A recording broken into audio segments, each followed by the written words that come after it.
Good morning, everyone. It's the season of shofar, and I want to talk about the halacha and the understanding of what the sounds of the shofar should be, and perhaps talk a little bit about different shofros. The Torah tells us that Rosh Hashanah is Yom Teruah Yiyeh Lachem. What is a Teruah? That is the question. Mandy, there's something not working here, I don't think. Okay, never mind. It worked out. Okay. Yom Teruah. So what is a Teruah? In the time of the Beis HaMikdash, they knew what a Teruah was. The first Beis HaMikdash, the second Beis HaMikdash. We know that it's some type of a sound that comes from the horn of a ram's horn. We don't know exactly what that sound was. And even though there were people alive during the Beis HaMikdash and for perhaps some years afterwards, the knowledge of what type of sound you blow on Rosh Hashanah and how often you blow it, where you blow it, how long each sound should be, somehow that got lost over the years. And the Gemara makes a tremendous effort in trying to determine what is the proper sound of that shofar. What is the correct sound? What exactly is a Teruah? Plus the fact you have other psukim regarding shofar. In Yovel, the Jubilee year, you also sound the shofar. And we learn many halachos of Rosh Hashanah from Yovel. The Gemara in Rosh Hashanah, there's a lot of discussion on this. And there's a pasuk in the Torah that says, V'ha'avarta shofar Teruah. What does V'ha'avarta mean? To pass before the Teruah a shofar. So the Gemara darshans out, after a long discussion, from Yovel, we learn that every Teruah has to be preceded and followed by a tekiah, which is a long sound. That everybody agrees what a tekiah is. A tekiah is a shofar blast, a long sound.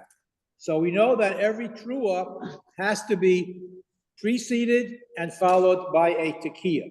We still don't know what that Teruah is. We don't know. We also have a discussion as to why dafka a ram's horn, and perhaps other horns can be used as well. So the simple pshat, very simply, if we remember by the Akedas Yitzchak, when Avram was about to sacrifice Yitzchak, and Hashem says, hold up, don't do it, the angel tells him, and instead of sacrificing Yitzchak, there was a ram that was caught in the thicket by its horns. And the horns usually grow in two different ways. A ram's horn could grow straight like this. Very often a ram's horn is curved. But the fact that it was a ram, the ram was there symbolizing that Hashem answered Abraham's prayer. And just like the ram was there to save Yitzchak and answered Abraham's unuttered prayer, obviously Abraham did not want to sacrifice Yitzchak. And he was hoping somehow that it would work out.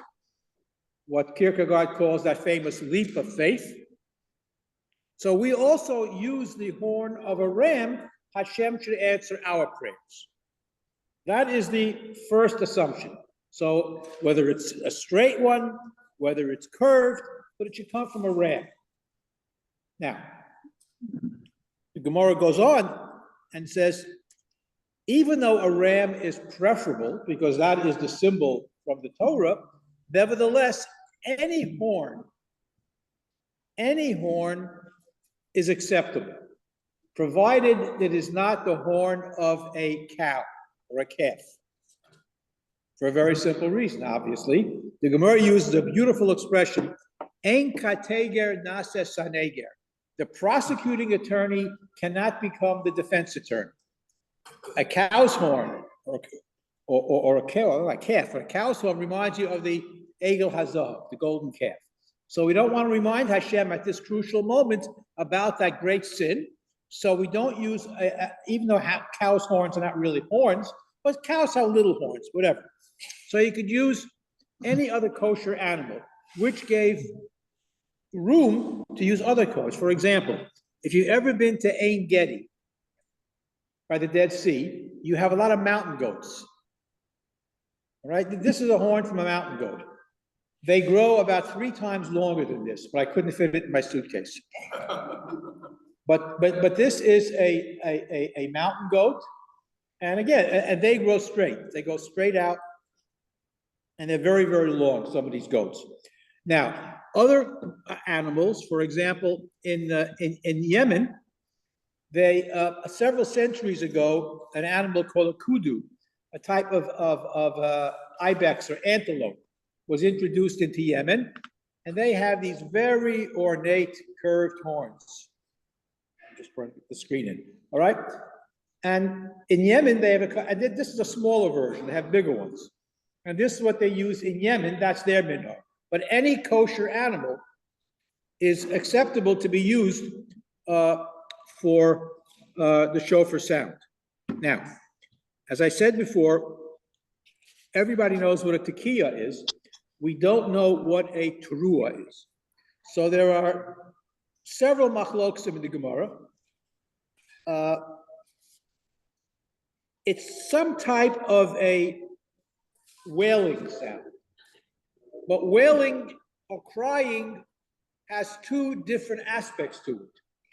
You could moan and you could grow, or you could whimper, which is the difference between the shvarim and what we call shvarim and trua. So based on different psukim in Tanakh, for example, you remember the story about Yael and Sisera, right? Sisera was the general who escaped the attacking army, and Yael, who was from the tribe of the Canaan, rather, that were allies with Israel. She invited Sisera into her tent, and she got him drunk, and she killed him, and the victory was to the Jews when they saw that General Sisera was killed. Meantime, his mother, Sisera's mother, was back home, waiting for him to come back from the war. And the pasuk says, "Vatiyabe aim Sisera." She was crying, she was moaning and groaning, "Where's my son? Where's my son?" So from that pasuk, the Gemara talks about a shavarim is a yevava, a type of moaning or crying sound. But they don't know whether it was the genuche ganach, the sound, or the whimpering sound, which is just like a staccato sound. So putting all this together, Chazal tell us that in order to try to correctly be Makayim the mitzvah of shofar on Rosh Hashanah, we do different variations of these sounds. We have a tekiah, and then we have a shavarim, and then a tekiah. That's one version. Then you have a tekiah and a trua and a tekiah. Again, based on the pasuk, V'havarta shofar trua, every sound of a trua has to be preceded and followed by a tekiah. So you have the shvarim and the trua, and then you have a combination of the 2, shvarim trua. And then it gets more complicated, because if the shvarim trua is one sound, then you can't pause to take a breath in between. Now, if you listen very, very carefully, that's the purpose of the discussion this morning.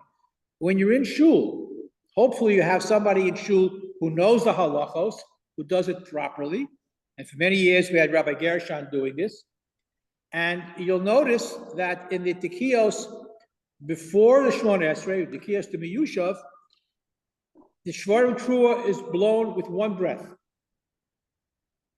During Chazoras Hashatz, there's a pause, and it's 2 breaths, because they're different. And all the various combinations is where you get to the 100 sounds. Now it gets even further complicated. Now, the Achronim go into great detail as to, because you're dealing with a mitzvah d'oraisa. And when you're dealing with a mitzvah d'oraisa, you want to make sure you do it right. So there are many, many different interpretations of how to do it. I remember at YU, Rabbi Yosef Weiss, had a separate minyan in Rosh Hashanah Yom Kippur in one of the classrooms.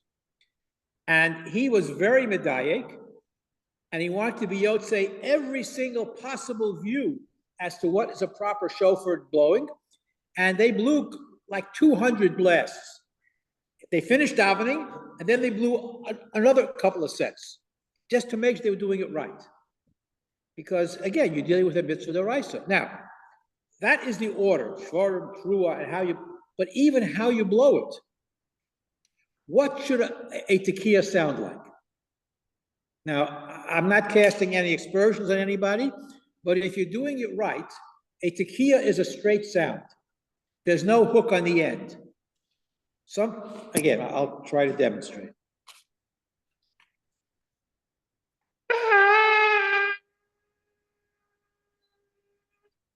Now, what I just did was wrong, because it was a little thing at first, before the actual sound, but it was a straight sound. It didn't sound like this.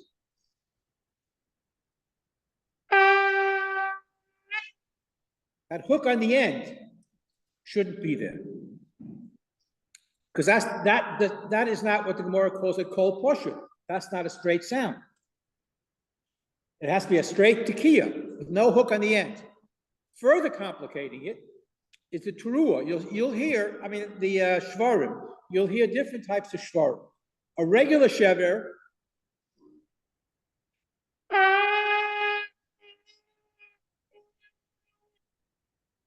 Okay, sometimes you hear people go.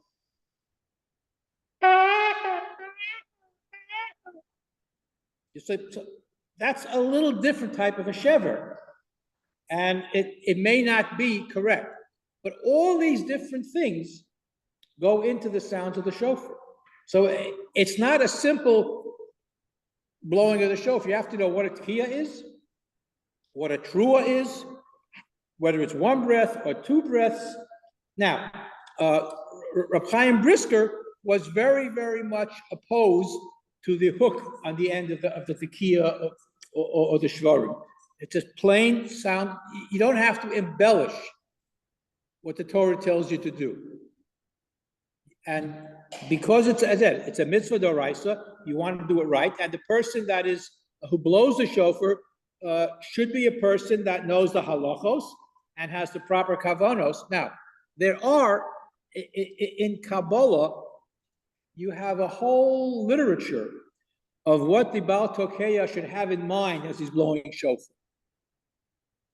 They tell, there's a famous story about the Baal Shem Tov, who was interviewing people to blow shofar for him on Rosh Hashanah.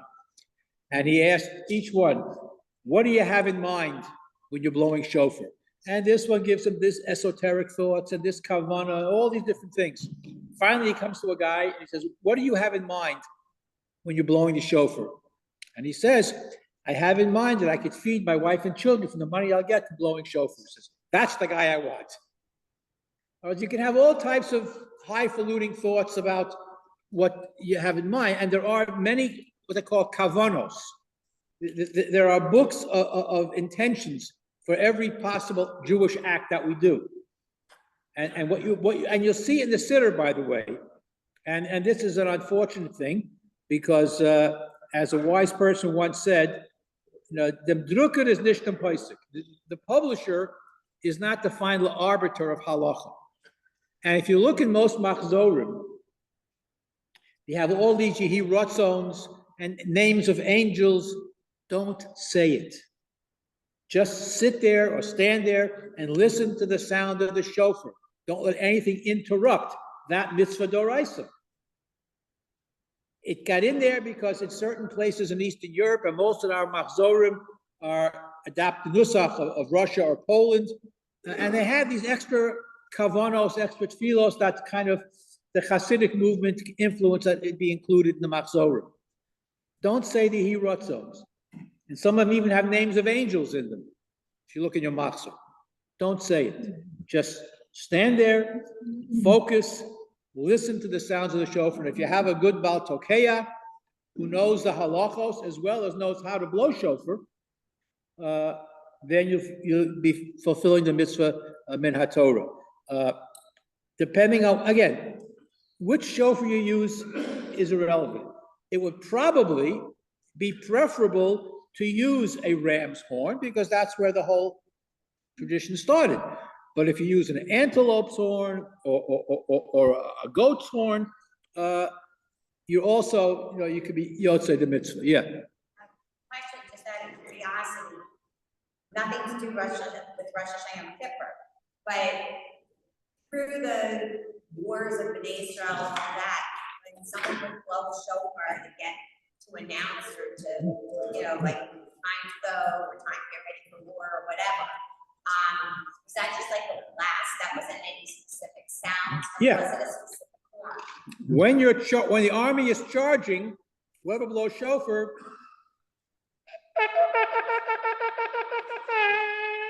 charge. That's what they would do. It would be a truer type of sound to enhance, the give more spirit and enthusiasm to the army to go forward. Wally, Yes, Dave. when I came back from Israel on one trip, I brought a shofar that was about 3.5 feet long.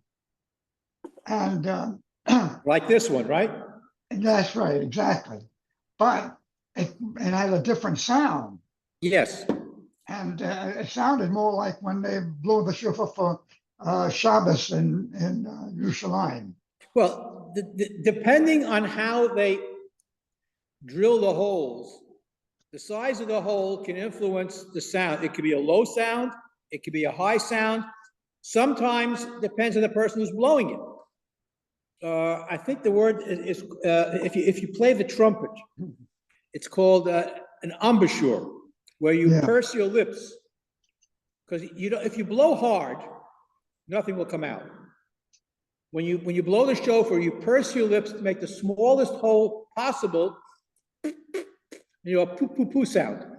That's what makes the sound of the shofar, hopefully with no spit. And when you're making the sound, it depends the location of the shofar. How it can be a low sound or a high sound.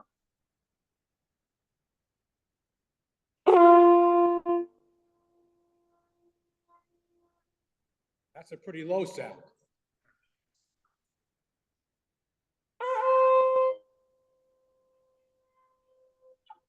That's a high sound. Again, if you're an accomplished shofar blower, you can do all different types of stuff. I knew a fellow, Velvel Pasternak, Oliver Sholem, great musicologist, very well known in the Jewish music field. He actually was able to play Broadway tunes on a shofar. Very talented guy, but that isn't the purpose of a shofar. But in any event, all of these different sounds, Tekiah, are all trying to fulfill the mitzvah of Yom. What is a teruah? And to this day, we're not sure. And that's the subject of that big machlokas in the Gemara, whether it's a shever, whether it's a truah, or a combination of the two. And if it's a shvarim truah, it's a combination, because when you start out crying and moaning, you're heaving, you're sighing. At the end, you're whimpering. So is it separated with a pause, 2 breaths, or is it 1 breath? And because we're not sure, we do all these various possibilities. And those who are more makpid about the exact length of the sound, for example, how many truos do you blow? So a truah, let me rephrase this. A shever is equal to 3 truos. So, but some people blow 4. And some people blow more than 9 truos, 8 or 9 or 12. They just keep on going. They think it makes it sound better. I mean, that's why I say the person who blows the shofar should not just be talented in how to blow the shofar, whether it's a low sound or a high sound, whether you use a fancy one or a plain one. And by the way, if the horn grows like this, and again, a shofar is made out of keratin, like your nails. it's got stuff inside. It isn't hollow. Part of it is hollow, but not, you have to drill a hole to blow the shofar. Now, if the horn is like this, or if it's like this, it's very hard to drill a hole that goes around. So in some cases, because it's bone, or not bone, it's keratin actually. If you put it in boiling water, it softens and you can straighten it out, drill the hole, and then twist it again afterwards. That's one way to do it. But a small shofar, it's easy. But a shofar like this, to drill a hole through it, it takes a lot of talent, unless you straighten it out first and then twist it again afterwards. And you'll find different shoes. Some shofar are bone colored, some are black, some are like this. It depends on the animal that you use. A ram is preferable. The ram's horn, that's the original, but any kosher animal other than a cow. And the sounds of the shofar, minimally 100. I think in Shomrei Torah comes out to 110, if I recall, if they do it properly. And again, listen carefully. The sounds of the shofar before Shemona Esrei, the Baal Tokeya, if he knows his business, does the Shorm Trua in one breath. And during Musaf, it's 2 breaths. To be Yotze, both of those points of view, make sure you're doing it right. If you want to do all the pratim, you could be there all afternoon blowing shofar.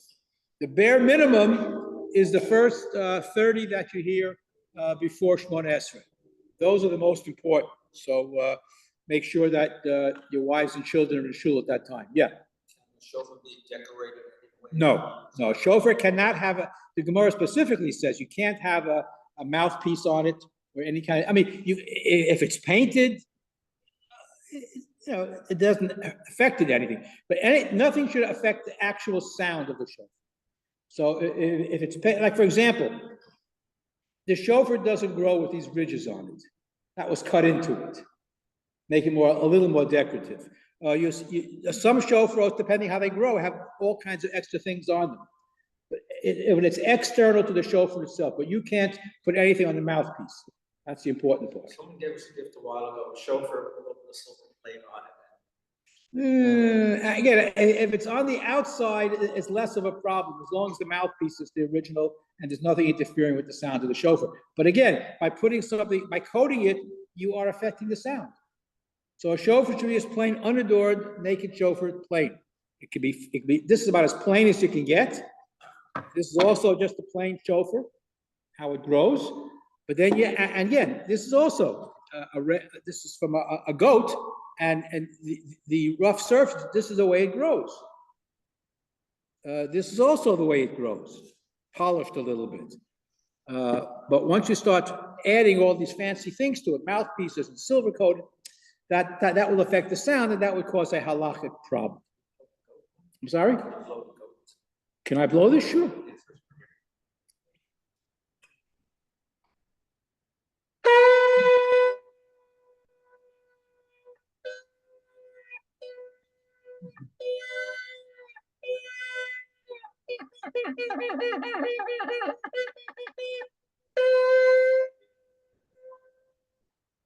I can blow it.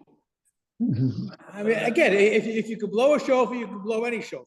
The big ones, the small ones, it's not a trick. Again, you purse your mouth to make the smallest hole possible. Like if you're playing a trumpet, that's what it. Well, if you blow hard, nothing happens. You blow as hard as you want, and just air will go through. People don't understand that. The smallest hole, that's the sound. Any other questions?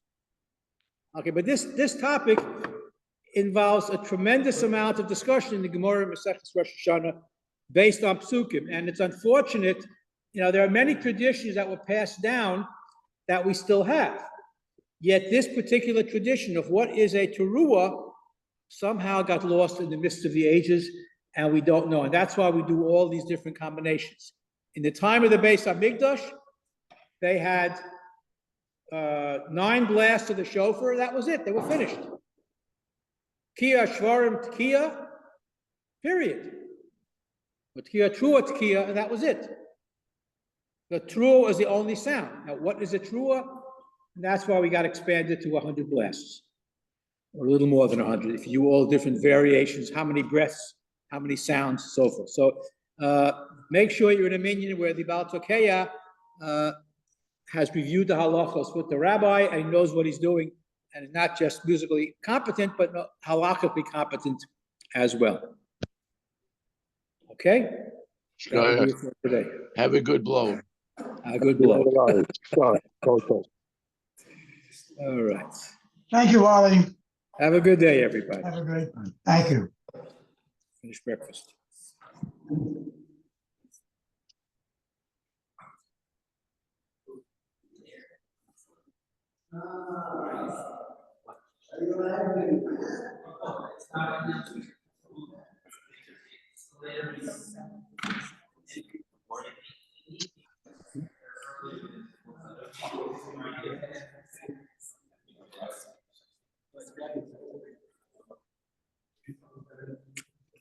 I'm still eating. Okay.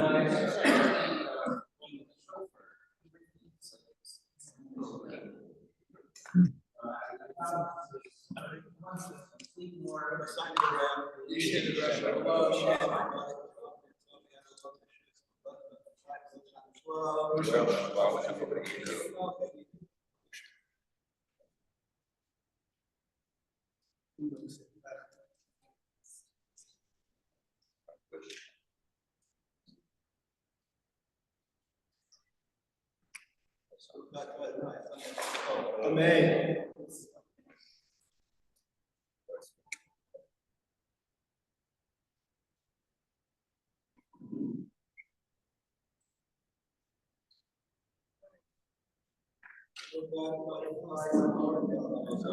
Amen.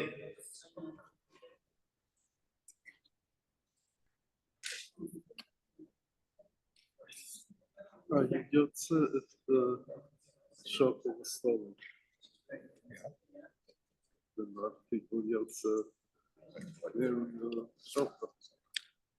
There's some machlokas in the Gemara, but generally we try to avoid it. Shofar, like lulav hagazol, shofar golem has to be yours.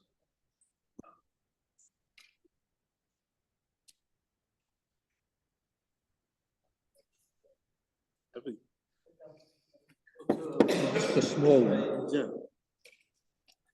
This is happy for size. Oh, it's bone. Yes. It makes a nice sound. Yeah.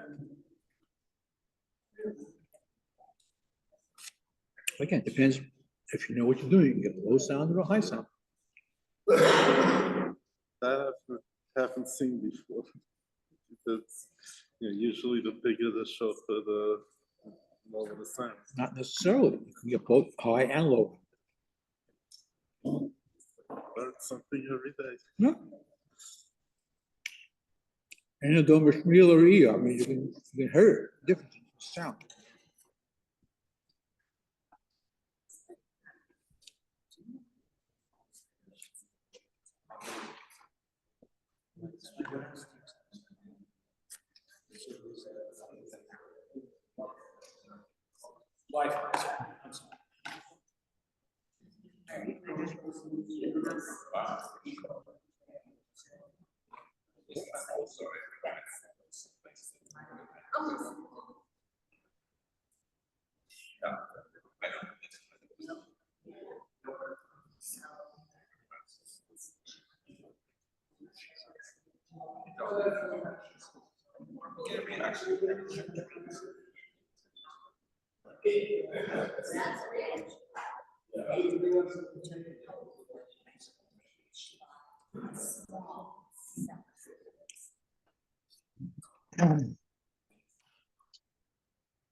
Yes.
That's what I'm going to see the market.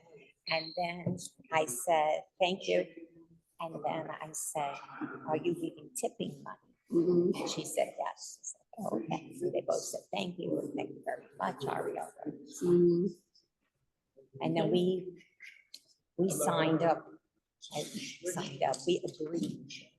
I hope it works out. I should work Thursday. Starting in November. Yishai wants to stay in Shiur. And you're gonna be taking care of that? Well, because Beth has changed. She has